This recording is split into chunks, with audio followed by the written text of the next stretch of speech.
Paz do Senhor. Amém. Motivo de alegria estarmos nessa manhã, né? Mais uma vez na casa do Senhor, para glorificar e exaltar o nome dele. Eu convido as irmãs a estarem abrindo um tema, né, da campanha, a armadura de Deus.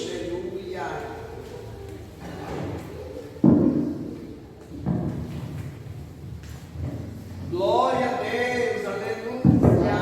Santo é o Senhor, aleluia. Maravilhoso Deus, mestre amado. Como a gente já fez a leitura aqui no início, Efésios capítulo 6, do 10 ao 20, eu vou estar convidando toda a igreja para nós estarmos lendo todos juntos apenas o versículo de número 12. Nós vamos ler todos juntos, tá? 1, 2, 3. Porque não temos que lutar contra carne e sangue, mas sim contra os principados, contra as potestades, contra os príncipes das trevas deste século, contra as hostes espirituais da maldade nos lugares celestiais. Pai, uma vez mais eu quero te agradecer, Senhor. Quero que ouvir a minha oração e a oração da tua serva, a palavra de Deus. Te pedir, meu Senhor, agora que o Senhor venha tomar as tuas mãos este momento, que o Senhor adotou a minha vida diante de ti. Nada de mim, mas somente o que o Senhor quer falar comigo e falar com a tua igreja. Senhor, neste momento eu te peço, Senhor, que toda interferência na comunicação seja quebrada, destruída, aniquilada, e que aonde a tua palavra chegar, ela venha produzir o resultado para o qual ela está sendo mandada. Se é cura, que haja cura. Se é libertação, que haja libertação. Se é transformação, que transformação venha acontecer aonde a tua palavra chegar. Assim nós já te agradecemos e te glorificamos em nome de Jesus. Amém e amém. A igreja pode tomar o seu assento. Amém. Glória a Deus. Aleluia. Glória a Deus. Glória a Deus. Conseguiu ler sem óculos, ô glória. Nós estamos na terceira semana da campanha? Quarta. Essa vez é de 5, né? Eu acredito que muitos já passaram aqui, já falaram bastante coisa. É uma palavra bem conhecida, todos nós conhecemos, mas hoje aqui eu gostaria de conversar com os irmãos, né, acerca dos itens que compõem essa armadura. Antes de tudo, a gente precisa entender que, queira eu, queira você ou não, a batalha ela existe e ela está aí. Eu acredito que eu já até falei isso aqui uma vez aqui. Querendo a gente ou não, a batalha existe e ela está aí. Querendo a gente lutar ou não, a batalha está acontecendo. Então nós precisamos entender que a batalha ela existe. Só que a pergunta é: como saber se eu sou um soldado para poder lutar dentro dessa batalha?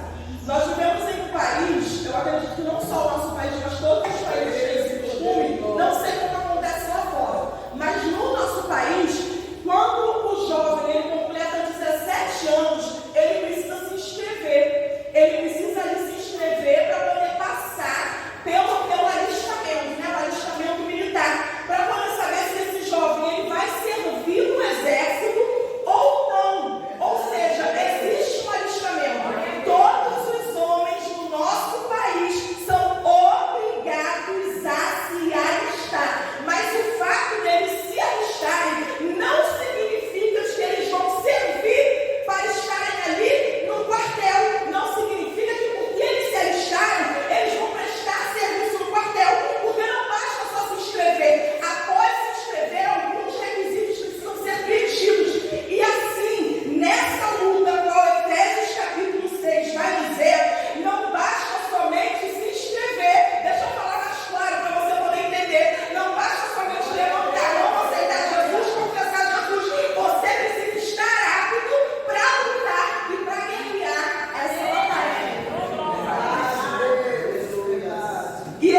4:23.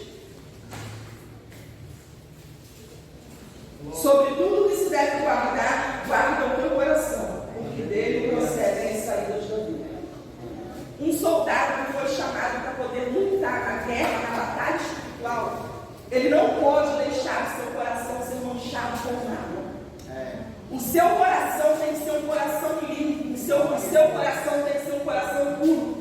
E isso não diz respeito ao que o outro faz com você, isso diz respeito a você. É impossível nós não nos sujarmos, mas é possível tomar banho todos os dias.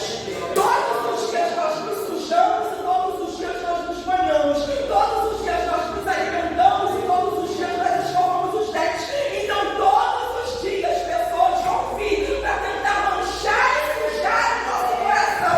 Mas através da palavra de Deus, o nosso coração é lavado e transformado pelo poder do Espírito Santo. Então se tem mágoa, não está habilitado para lutar. Mas se veio e você lavou através da palavra de Deus, você pode continuar essa batalha. O segundo item que impede que nós venhamos a lutar essa batalha, a ter êxito como soldado nessa batalha, ele se encontra em Lucas capítulo 5, versículo 5, que diz assim: e respondendo Simão disse: Mestre, havendo trabalhado toda a noite, nada apanhamos, mas sobre a tua palavra lançarei a rede. O soldado que quer lutar nessa peleja, que quer guerrear essa batalha, que quer estar alistado e confirmado nessa guerra, ele não pode deixar o ego dele falar maior. Ele não pode deixar o querer dele estar acima do querer de Deus. Ele não pode deixar a vontade dele dominar acima da vontade de Deus na sua vida. Pedro era um homem experiente na pesca. Quando Jesus chama Pedro, Pedro estava pescando. Pedro conhecia o mar, Pedro conhecia as redes, Pedro conhecia o melhor horário. Pedro sabia tudo. Mas agora, depois de Jesus ressurreto, aleluia, Jesus vai olhar para Pedro e vai falar: você agora pacentará as minhas ovelhas. Pedro está agora ali, já tinha pescado a noite inteira, Pedro já tinha buscado, Pedro já tinha feito tudo que estava dentro da sua possibilidade, e de repente, quando ele descansa, que ele diz: agora chega, não tem peixe, eu já usei todas as minhas técnicas, eu já fiz tudo que eu podia. Jesus vai aparecer para ele e vai dizer: Pedro, volta e lança a rede naquele lado ali. E Pedro, ele não vai dizer: Senhor, eu sei de pescaria, Senhor, eu já estou pescando há muito tempo. Não, Pedro vai dizer para o Senhor: eu já trabalhei a noite toda, não ganhei nada, mas pela tua palavra eu vou voltar. Aracanta, lavassura e andará, eu não sei o que você resistiu, eu não sei o que você está querendo, mas nesta manhã o Senhor, ele diz: é conforme a minha palavra, é conforme o meu querer.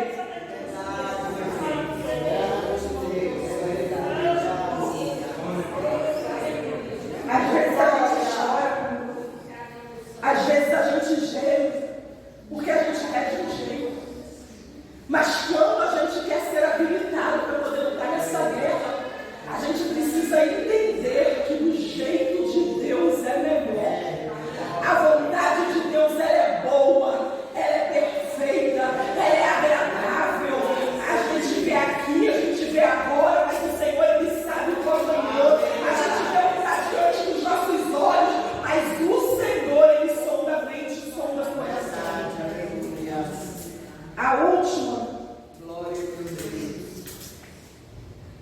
A última coisa que pode te desabilitar para lutar essa guerra está em 2 Reis, capítulo 6, versículo 17. Grande Deus, aleluia. Bendito seja o nome do Senhor. E diz assim, 2 Reis, capítulo 6, verso 17.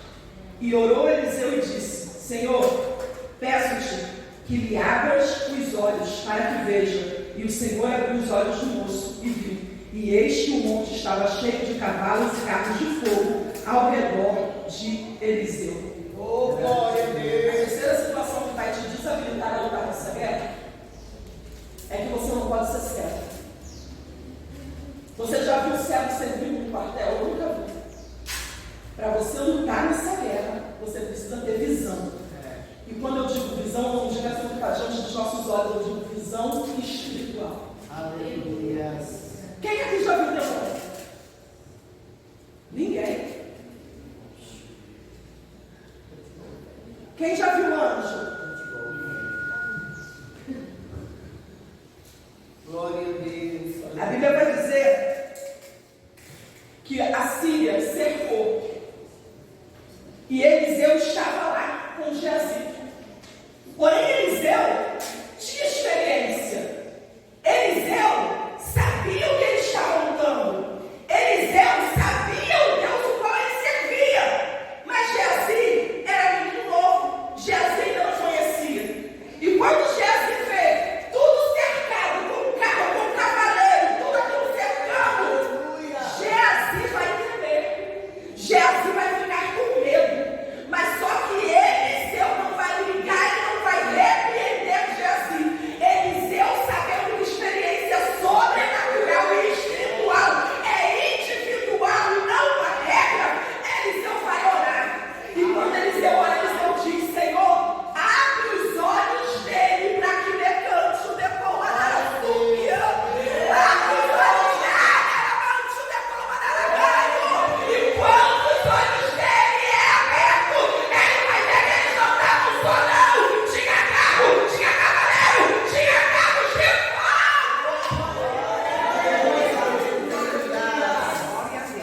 Porque você com Deus é maravilha.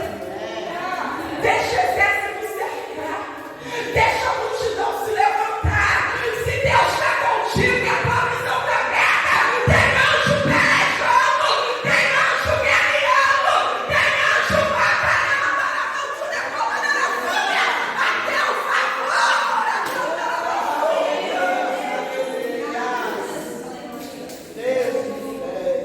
Não podemos ter mágoa, não podemos ter ego, e precisamos pedir ao Senhor: abra os nossos olhos espirituais, abra os nossos olhos espirituais, porque a guerra está acontecendo, a luta está acontecendo, e se você não conseguir enxergar o diabo trabalhando por trás, você começa a lutar contra pessoas e passa a ser um agente do inferno e não de Deus.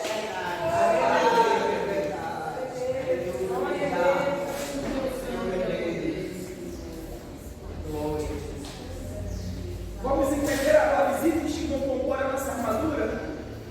Se alistou, foi chamado, agora você vai receber uma armadura. O pessoal dos militares já tem até aquela roupinha, né? Que você, quando eles estão no mato, tu nem vê, porque a roupa ela camufla. E a gente, a nossa armadura, ela vai tornar a gente invisível diante dos nossos inimigos. Ela vai tornar a gente invisível diante do nosso adversário. Mas para isso, a Bíblia vai dizer aqui, versículo qual foi lido aqui no início, 11: revestivos de toda a armadura de Deus. Aí o versículo 13 vai confirmar: portanto, tomai toda a armadura de Deus. Não adianta só botar o capacete e esquecer o cinto. Não adianta só calçar sandália e não ter espada. Então é necessário estar com toda a armadura intacta. E os itens da armadura, eu vou ler pela ordem que está no texto, tá? Os itens da armadura são o cinto, a couraça, a sandália, o escudo, capacete e espada. Pela ordem que está aqui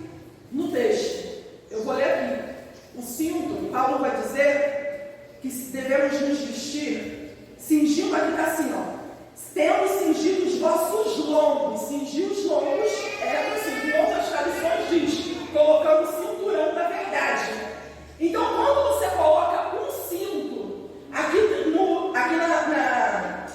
no texto, o cinto vai primeiro, mas geralmente a gente coloca o cinto por último, né? Quando a gente se veste, assim, a gente vai botar um cinto, o cinto vai por último. Para mulheres, para homem, o cinto ele serve mesmo para poder segurar, né? Para a gente é acessório. A gente bota às vezes para poder dar um enfeitinho, para poder ficar mais bonitinho. Mas o que é que diz a Bíblia aqui? O cinto, ele representa a verdade. Os homens, como eles usam as calças no cinto para poder segurar as calças mesmo? Você já viu um homem sem cinto? Eu acho que aqui não teve muito isso, não tem muito não, né? Mas no Rio de Janeiro tem uns meninos lá que eles andam sem cinto, as calças dentro e embaixo. Aí a metade pro lado de fora. Fica bonito? Fica não. Fica seguro? Não fica não. Imagina você lutando numa peleja, numa batalha, numa guerra, sem cinto.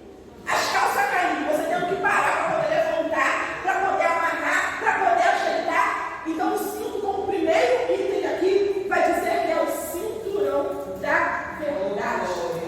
E eu quero ler João 8,44.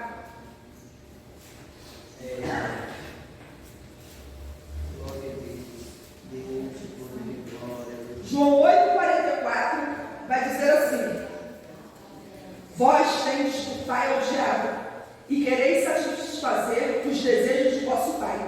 Ele foi homicida desde o princípio, e não se firmou na verdade, porque não é verdade nele. Quando ele profere mentira, fala do que lhe é próprio, porque é mentiroso e pai da mentira. Eu acho que não tem nem necessidade de falar isso aqui, mas se está no texto, então vamos falar. Crente não mente. Não existe, eu já ouvi a expressão mentira branca. Não existe mentira branca, nem preta, nem amarela, nem rosa. Mentira é mentira. Não tem mentirinha, nem meia mentira, nem mentirão. Porque a mentirinha, ela precisa de um pai. Quem mente no pequeno vai precisar sustentar essa mentira pequena com uma mentira maior, e depois uma maior, e depois uma maior. E a Bíblia vai dizer, Jesus está falando isso aqui com os fariseus, porque conheciam a palavra, porque eles recebiam a palavra, porque ensinaram a palavra no tempo, mas não viviam a palavra. Jesus aparece e eles não conseguem compreender o que Jesus está dizendo. Então Jesus vai dizer para eles: sabe por que vocês não compreendem? Sabe por que vocês não entendem? É porque vocês não são meus filhos, vocês não são filhos de Deus. Porque quando vocês mentem, vocês falam do que ele é próprio. Quando vocês mentem, vocês querem agradar o vosso pai. Ele foi mentiroso desde o princípio, nunca se firmou na verdade, porque ele é mentiroso e pai da mentira. Então nós precisamos decidir quem é o nosso pai. Se somos filhos de Deus, vivemos na verdade, andamos em verdade, pregamos a verdade e principalmente agimos com verdade, independente das circunstâncias. Salmos vai dizer: um abismo chama outro abismo. Então, se você não corrige o que é pequeno, quando você vê, você já está enrolado, embaraçado naquilo que é grande e não consegue mais se desatar. E Jesus está ali, Jesus está às portas, Jesus está voltando, e nós precisamos estar com os nossos lombos cingidos com a verdade. Tem 5 minutos, vou ter que falar tudo correndo. Bora lá. O outro item da armadura é a couraça da justiça. E eu vou ler aqui rapidão. Mateus 5:20. Mateus 5:20 diz assim: porque vos digo que se a vossa justiça não exceder a dos escribas e fariseus, de modo nenhum entrareis no reino dos céus. Tem um louvor aí que fala: julga minha causa ao meu favor, porque o Senhor é justo. Aí fala um pedaço do versículo: julga minha causa ao meu favor. Não, não julga ao meu favor, não. Julga com a tua reta justiça. Se eu tiver certa, me beneficia. Mas se eu estou errada, abre o meu olho e me mostra, porque a tua justiça é justa. E a couraça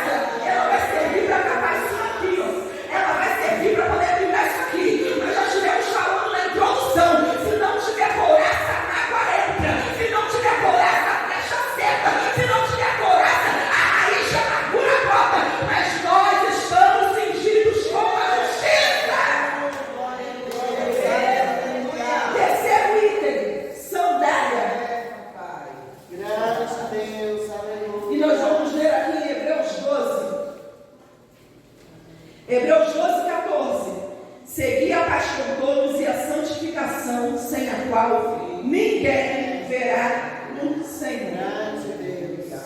A sandália do Evangelho da Paz. E eu acredito que não foi propositalmente que eu assisti um vídeo da Camila Barros falando ontem ou ontem acerca disso daqui. O nosso Evangelho tem que trazer paz. O nosso Evangelho não pode trazer guerra. Quem somos nós para poder mandar os outros para o inferno? Mas nós estamos apontando, nós estamos julgando, nós estamos sentenciando, nós estamos dizendo que não vai ser salvo. Se o nosso Evangelho não for de paz, que Evangelho é esse que nós estamos vivendo? Então, se eu digo que eu creio no Cristo, se eu digo que eu sou seguidora de Cristo, é bem certo, entenda a mesma coisa. Lá fora pode estar em guerra. Tem pessoas que vão arrumar guerra com a gente à toa, do nada. Mas nós não podemos alimentar esse fogo. Não havendo contenda, se cessa. Não havendo palavras, o fogo baixa. Se você não jogar lenha, o fogo não sobe, ele vai parar, ele vai cessar. Se está falando de você, não fala dele. Se está falando de você, não fala dela. Se está te tratando com ódio, trata com amor. Se está te tratando mal, trata bem. Porque assim você está vivendo o Evangelho. E como eu falei no início, não é sobre o outro, é sobre nós. A paz, a gente não pode esperar a paz do mundo, porque o mundo vai de mal a pior. O mundo vai de mal a pior. Mas o que acontece lá do lado de fora não pode interferir aqui. Quem vai poder jogar água dentro do meu barquinho? Só eu. Quem vai poder furar o meu barquinho para entrar água? Só eu. Quem está do lado de fora não tem poder quando Jesus, ele está aqui Deus e a gente vive Jesus verdadeiramente. O escudo é da fé. E nele aqui eu lembrei de Hebreus 11:1, versículo bem conhecido. Ora, a fé é o firme fundamento das coisas que se esperam e a prova das coisas que não se veem. Então, se nós temos fé, nós temos esse escudo. Está tudo contrário, está tudo virado, está tudo de cabeça para baixo. Mas eu creio que o meu Redentor vive e por minha causa ele se levantará. Estão dizendo que não tem cura, estão dizendo que não tem jeito, mas eu creio que o meu Redentor vive e por minha causa ele se levantará. Capacete da salvação. Efésios 2:8. Porque pela graça sois salvos por meio da fé. E isso não vem de vós, é dom de Deus. Eu não sou salvo pela saia que eu uso, eu não sou salvo pela quantidade de culto que eu frequento. Eu não sou salvo porque eu leio a Bíblia, eu não sou salvo porque eu sei pregar, porque eu sei louvar e fogo desce. Eu sou salva pela graça. É pela graça. Não tem nada que eu possa fazer para comprar a minha salvação. Eu sou salva porque Ele quis me salvar. Eu sou salva porque Ele se doou e se entregou por mim. Eu costumo dizer que nada do que a gente faça aqui vai conseguir retribuir. Mas ainda assim a gente faz. Porque a gente reconhece. Ele não precisava, gente. Ele podia ter continuado lá no trono dele. Mas ele veio. Ele se entregou. Ele sofreu. Ele passou a dor que era para mim e para você poder passar. E isso tudo pela sua maravilhosa e infinita graça. Então a gente não pode esquecer de vestir esse capacete. Porque às vezes os passarinhos querem voar na nossa cabeça. Querem dizer que já faz muito tempo, que Jesus já falou há muito tempo que ia voltar. Tem mais de 2000 anos e ele não voltou. Será que é verdade? Dúvidas vêm, passarinhos vão, mas eles não podem fazer ninho, porque nós temos essa palavra como base, como alicerce e como sustento para crermos que ele voltará sim. Nada nem ninguém tem poder de roubar a tua salvação, a não ser você mesmo.